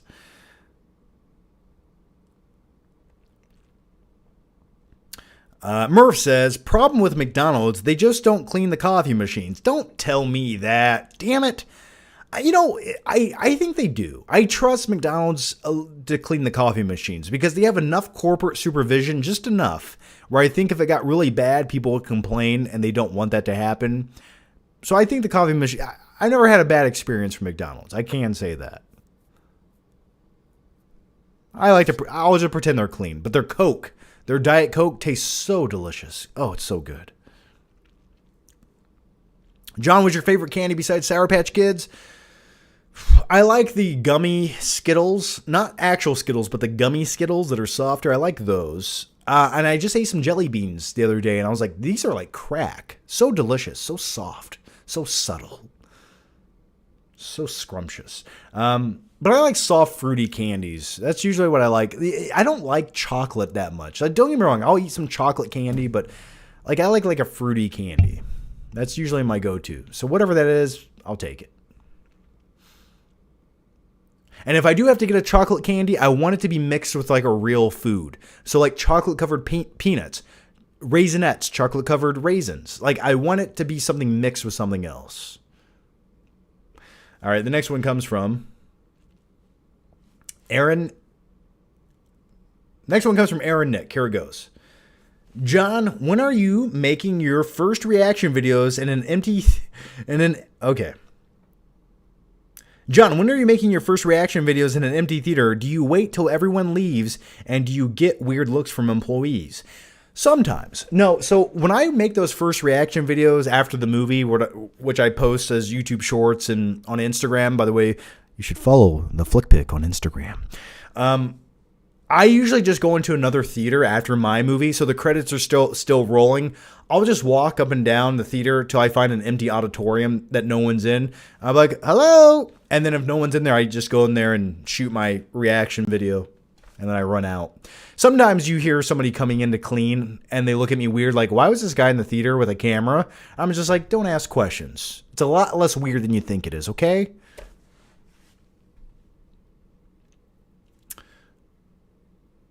Wesley just keeps coming with the big hitters tonight. All right, Wesley Namila says, John, I was trying to make a flick pick version of Adam West's 60s Batman show. If you want to use it for your show, it's yours. Flick pick. Na flick pick. Ooh, that would be a good theme song. That would be, you know what? If any of you musicians out there want to make the Batman version of my intro, just give me the music. I'll make the graphics. Flick pick. That would be a good intro. I could have the logo spinning around and shit. That's not a bad idea. I'm just putting. It's not a bad idea. I like where your head is, Wesley. I like where your head is. Ultraviolet says, don't you love when you're... Did you just ask me this again, man? It's about a dick-sucking question. I can't say that. I mean, I just did. I'm not afraid, but... You go in monkey mode and start drooling hard? No, man. What's happening here? Thanks for the questions, though. These are... The next one comes from, you know what? I go to other people's live shows and their questions are like, so what's your favorite movie this week? And mine's like, do you like getting your balls sucked as you drool like a lizard on a hot rock? Michael Flores has become a member. Yay! Thank you, Michael. I thought you were already a member, but either way, man. It says you joined again. I'll take it. Thanks, man.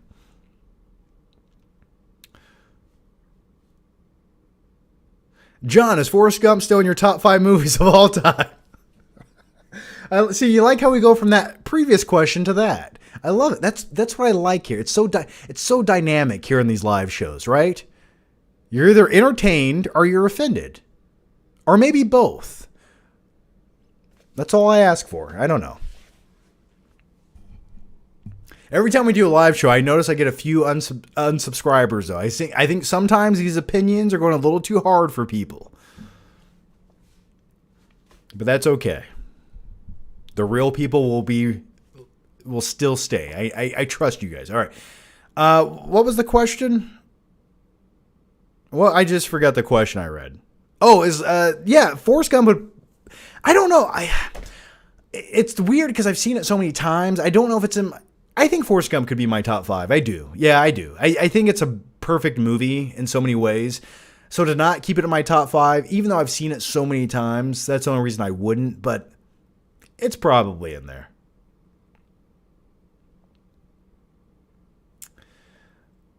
Alberto Celis says, thoughts on 8mm with Nick Cage. Never a movie had made me feel so dirty. Just talking about 8mm makes me want to go take a bath and rub bleach all over my hands. Now, if you've never seen the movie 8mm starring Nicolas Cage, I think you should go watch it with your family. I'm kidding. Don't do that. But it is a disgusting, seedy movie, and it's definitely a must-watch, and it's one of the better Nicolas Cage movies from the late 90s. I'd highly recommend it. I've seen it multiple times. It is kind of gross, but it has Joaquin Phoenix in a supporting role in the movie. And it's got a great, disgusting antagonist in the movie, and his name is Machine. And he wears like a leather gimp mask. And for some odd reason, it just gives me nightmares. But I won't spoil anything for you. But the reveal behind everything is just... That's what's terrifying about society to me, is you don't know who anyone really is. You know, you don't really, like, your next door neighbors can be the most normal people, but behind closed doors, they could be freaks. You know, you don't know. So that's what I liked about 8mm. What'd it do? Get you off or something? The next one comes from Andrew Weezer, who says, do you think Marvel versus DC movie could be possible? Probably not. I don't see them ever agreeing on a movie, ever. Maybe like a crossover in like a TV series, maybe. But to interlace their cinematic universes would be so much red tape and so much agreement. And how do we share the profits? How do we, like, I just don't see that ever working out. Because they're not going to want to like waste Superman in the next Avengers movie, for example, because unless they have full creative control, which either studio is not going to agree on, it's just going to be a disaster. So probably not. But if you wanted to have like I don't know, if you had like a Daredevil series, which we are getting, I could see like somehow DC agreeing to have one of their secondary characters show up in there to some degree, like somehow, some way. I could see that, but that's the extent I could ever see that working. John, this is the link to the trailer on YouTube. I don't think the link worked in here, man. Just tweet me. Tweet me the link. I'll find it. Can you tweet me the link?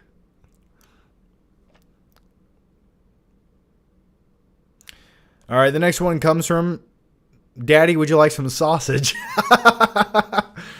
Yes, I would. All right, I'm going to answer just one or two real sick guy. John, what is your favorite lovemaking scene? I don't know. Maybe in the movie Ghost, where they're making pottery with their bare hands and it's all organic and nasty. Maybe that. I'm just kidding. I don't know. Maybe in Titanic, where he's like, where to, miss? And she goes, to the stars. And it gets all foggy in there and all humid. And it's because of their sins. They all had to die. It's because they made love in that old car that the iceberg hit the ship. I blame them. All right. Rank these action movies: T2, Mad Max, John Wick 4, and The Raid, and Mission Impossible 4. Mission Impossible 4 is Ghost Protocol, so I really enjoyed that. Let's see. T2 is the best. I'll probably go with Mad Max being the second best action movie. Then I'll go with Mission Impossible 4 because the Dubai Tower sequence was pretty badass. Then I'd go with The Raid. Then I'd go with John Wick 4. How's that for you? Let me take a drink of this Zoa. Hang on.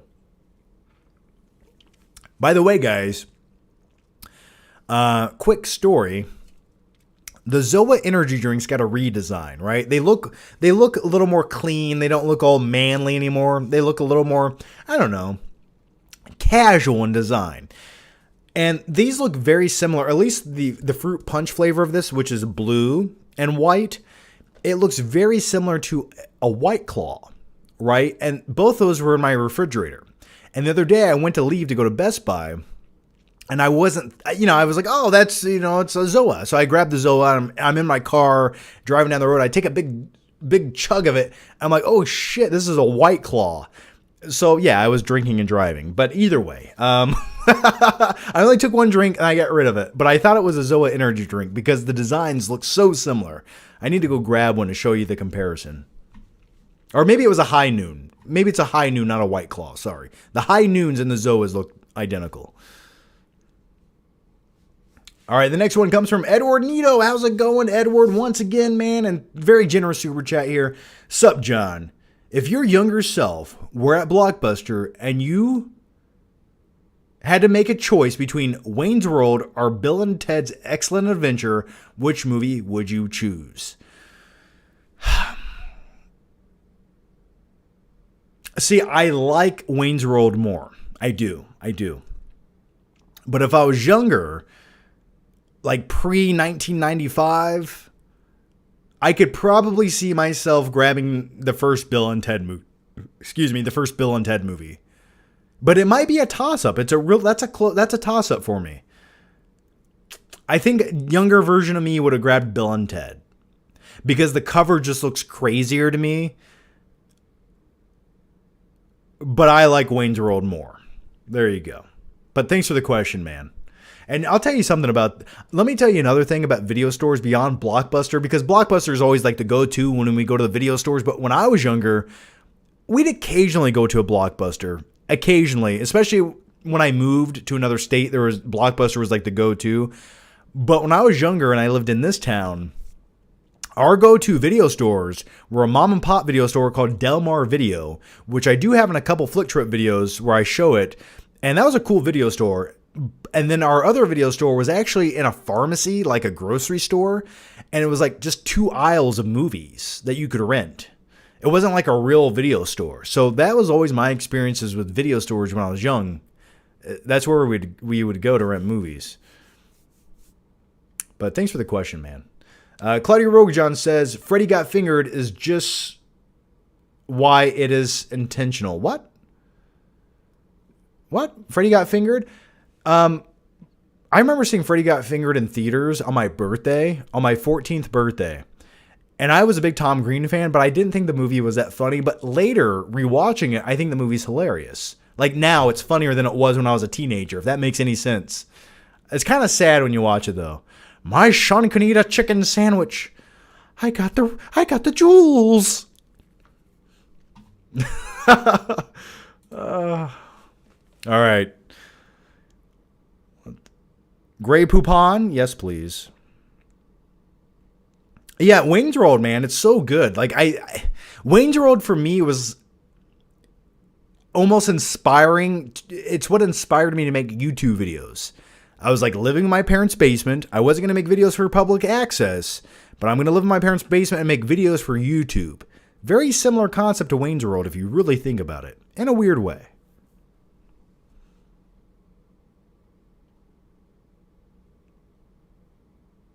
Thoughts on the Secret Invasion trailer? Did that come out? I don't know. I didn't watch it. Maybe I did and I forgot. I don't know. Everything Marvel just fucking blends it together. I'm sorry. It all blends together to me. I don't know what's what anymore. Claudia Rogajon says, meant to say it is intentional. My bad. It's okay, Claudia. It's okay. I know where you're coming from. Do you like Phil Collins? Not as much as I like Huey Lewis and the News, but yeah, I like me some Phil Collins, man. Austin Powers. The first 2 Austin Powers are great. Everything after that, I'm not a big fan of. John, do you have any siblings? Yeah, I do. I have 3 older half sisters and 3 younger siblings. 2 brothers, 1 sister, from 2 different marriages, and I'm right in the middle. So,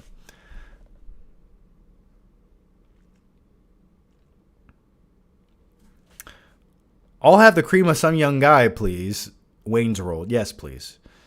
Claudia Rojan says T1000 in Wayne's World is so random, it's hilarious. Yeah, the cameo, it's beautiful.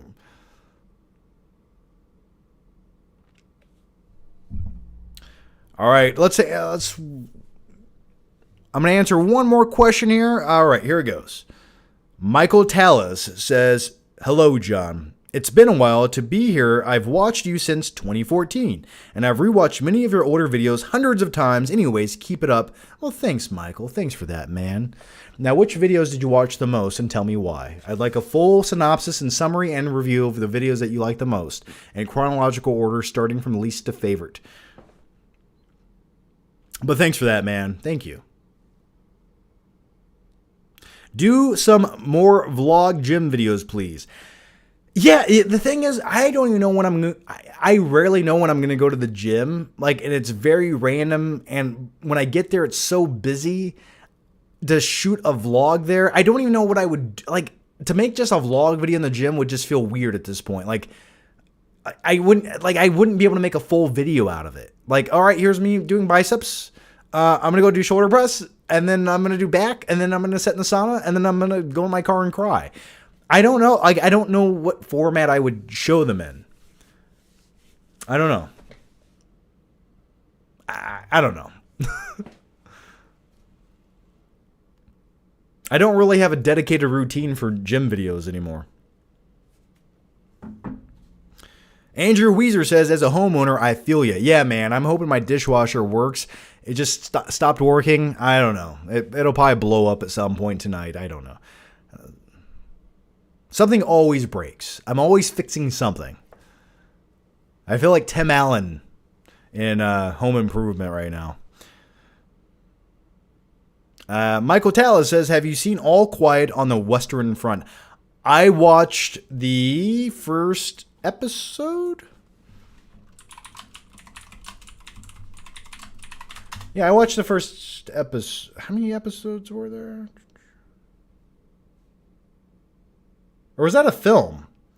I thought that was a series. No, it's a running time. Okay, 147 minutes. Okay, I lied to you. I started watching it. I got to the point.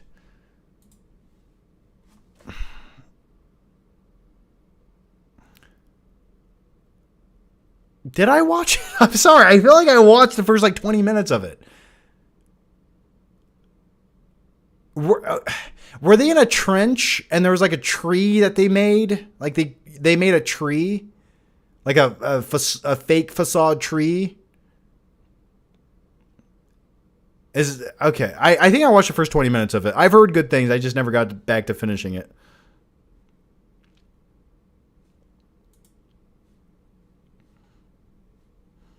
My buddy Austin loves that movie. So, the next one comes from Ultraviolent, who says, I like the scene in The Dark Knight when the Joker is talking to Batman. He says, these people will eat each other, then shoves his Joker. Why so serious? What did he do with his Joker? What? I don't think that actually happened. I think you watched the wrong movie, man. You can't watch The Dark Knight on Pornhub. It's not going to be the right version. The interrogation scene just doesn't play out the same. But thanks for the question, man. Thank you so much.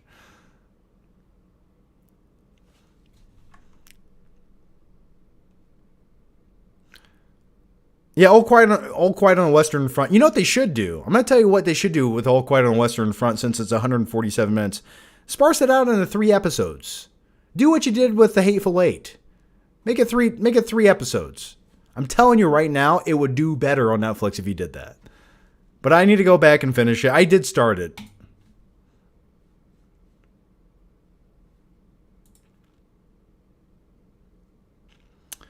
All right, the next one comes from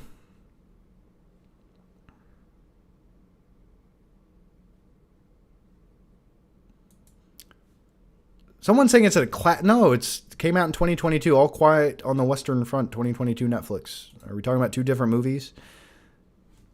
All right, the next one comes from Michael Tallis, who says, I'd watch your rants about movies like Scream 4 because it's fucking hilarious. Please rewatch. Also, your live streams with Stuckman, best scenes ever. Well, thanks for that, man. That last live stream with him was like 8 years ago, but either way, I'll take it. I didn't think they were that good, to be honest. Someone said, Captain James says, I didn't finish it either. Yeah, if I'm in the mood for a war movie, I'll just go watch Saving Private Ryan. What do you think about Lady Gaga and Joker 2? Not really a selling point to me. I don't know why they did it, and I'm hoping it's not really a musical, and that's just like 5 seconds of the movie. But I'm looking forward to it. I have faith that it's going to be a quality movie, but everything as of now isn't like what I was hoping to get from a Joker movie. But I'm sure it'll be a pleasant surprise.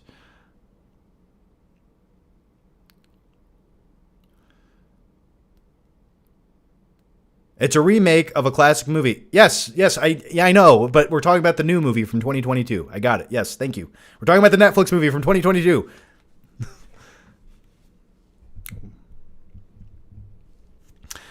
All right. What's your favorite historical movie?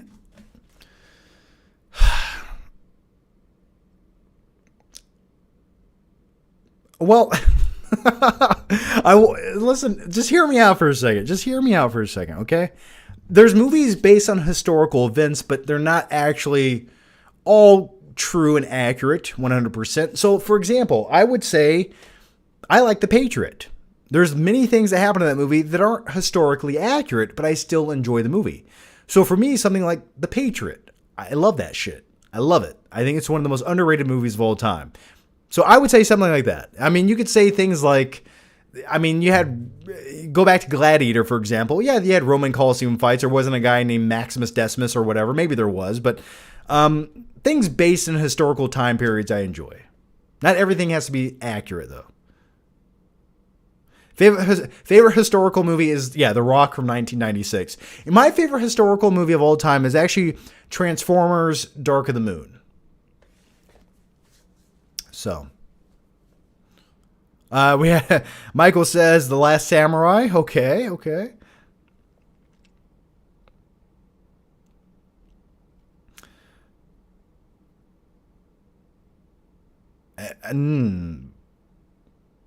Have you ever seen Vision Quest? I've never sat down and watched it, man. 1917 was way better. Yeah, 1917 was good, but I don't think I would go back and rewatch it. Like, outside of the one-take shot that it had that really sold the movie as being something special, there's nothing specifically in that movie I want to go back and revisit. It was definitely a testament to like, storytelling and like a technical standpoint. It was very awesome, but really just give me some Saving Private Ryan. All right. NRML Design says, worst sequel / prequel, mine is Dumb and Dumber. Yeah, it's a pretty shitty movie. Yeah, you know what? I would agree with you on that one. I remember seeing that in theaters and thinking, this was made. They actually made this. And it has Bob Saget in it. Yeah, it was pretty bad. I'm trying to think of another prequel that's bad. Or a sequel. I mean, you could pick any of the Matrix sequels beyond the second one. Those are all pretty atrociously bad. But Dumb and Dumber, yeah, could technically be one of the worst movies ever made. Brandon Wienerth. Is it Wienerth? I like it either way, man. Let's go with it. Brennan says, have you ever heard of the band Steel Panther? If you haven't, look up their song titles. I think you'll love them.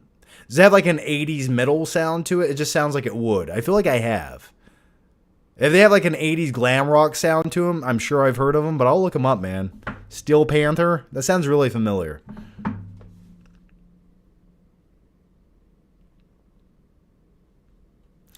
Which movies have you watched the most? To keep it real with you, T2 Judgment Day, Gladiator, Point Break, Forrest Gump, Those are like my go-to movies. I've watched The Patriot many of times. I like movies that are just immersive. I like to leave reality. Whatever movie can take me away from reality, I'll go to it. Batman Begins, I've seen probably 87 times at least. Michael Entity says, what's your favorite cheesy cliche sports film? I don't know. Maybe The Mighty Ducks. Sandlot. If you want one that's really cheesy and cliche,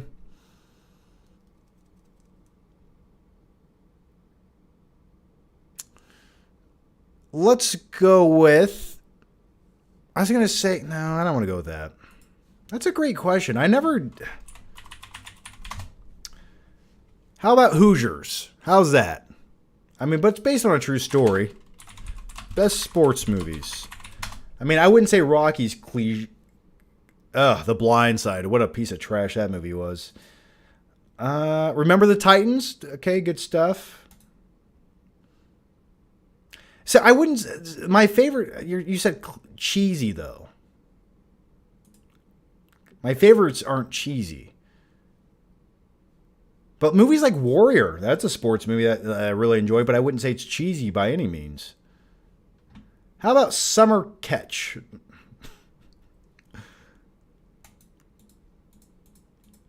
I'll go with The Mighty Ducks. Mighty Ducks 2, D2. That's a damn good hockey movie. John, who's the worst music artist ever? I don't know. Taylor Swift, I guess? I don't know. Over the Top, that's a sports movie. That's not cheesy, though. That's pure drama and spectacle. I wouldn't say it's cheesy. I mean, yeah, it is. It's muscle-bound dudes covered in baby oil arm wrestling. Why can't we get more of that? The worst prequel is The Kingsman. Yes. Holy shit, I forgot that piece of shit. I forgot that existed. That was one of the worst movies I've ever seen in my life. Yes, The Kingsman prequel. That was so... How did that get made? I remember falling asleep in the theater watching it thinking, oh my God, this is like really happening. And then you had the one weird character who was like all touchy and weird, and then it just never ended. Yeah, that was a really bad movie. That might be my least favorite movie. That came out last year, right? I forgot that existed. Ooh, Space Jam. Legacy could be the worst sequel ever made, too. There you go. I think on that note, I'm going to answer this question here from Ultraviolet, who says, I'm not what the city needs. I'm what the city deserves. Rachel, you have an obsession, man, with blowing things in Gotham City. And I'm not talking about blowing things up with a barrel of gasoline. But I thank you for the questions. Little Giants? Dude, Little Giants was awesome. I always liked the kid named Spike. I thought he was so cool. I wanted to be him. He was so tough and strong. Also, you know another thing I like in Little Giants is their little hideout area. And I like the Icebox's go-kart. So cool. We don't, like, kids nowadays don't get movies like that. Like, kids nowadays don't get movies like Mighty Ducks and Little Giants. Like, they get Captain Marvel. Like, that's what you get. Here, watch this. That's no fun. All right, guys, I'm going to wrap up the live show right here. I'm going to go try to fix my dishwasher and eat some frozen pizza. But as always, thank you guys for watching. Thank you guys for the questions. It does mean a lot. And stay safe. Have a good night. And we'll do another one of these sooner than later. Maybe early next week or maybe this weekend if I'm still around. I might have to leave town. I'm not quite sure yet. But either way, thanks for the questions. And Will H. has one last question here, and I don't want to leave you hanging, Will H. Angels in the Outfield and Rookie of the Year are some of the good ones. Good and kind of cheesy. Rookie of the Year was phenomenal. It had Gary Busey in it playing the Rocket, and yet a kid who had a broken arm that healed and could throw fastballs for the Yankees.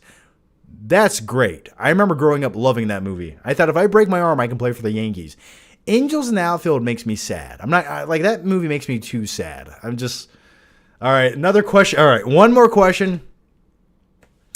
Here's the last question from Michael Tellez, who says, "Hey John, about making a synopsis of your videos, I could honestly, haha, I remember a whole ton of shit from your videos and especially what you rate each film personally. I could do a trivia about you." Well, Michael, here's a question for you, and I need you to put it in the normal chat right now. Right now. Are you ready for it? Here it goes, Michael. And my question for you is, what rating did I give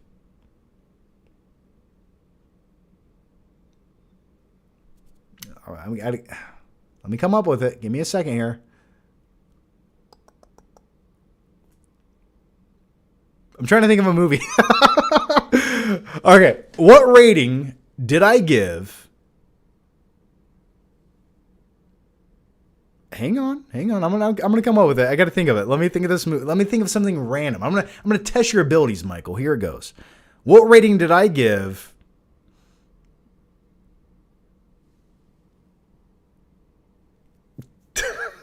I can't think of a movie that I've reviewed.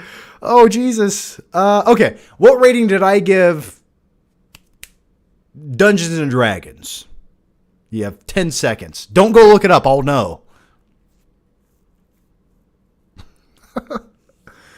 do do do do do do do do do do do do do. What ratings did I give Smurfs 2? Tell me the rating I gave Smurfs 2. No, I don't. You guys don't watch my fucking videos. I have star ratings now. You can't say D's or F's. You guys don't even watch my videos. Yeah, what rating did I give Don John from 2013? 3.5 sounds about right. There you go. That sounds about right. I think I gave it a 3.5. But yeah, Don John. I don't remember what I gave it. Maybe like a B-. I don't know. Yeah, what did I give Moonfall? Michael said a 3.5 out of 5. I'll take it. It was a little bit delayed in your response. All right, guys, I'm going to wrap it up there.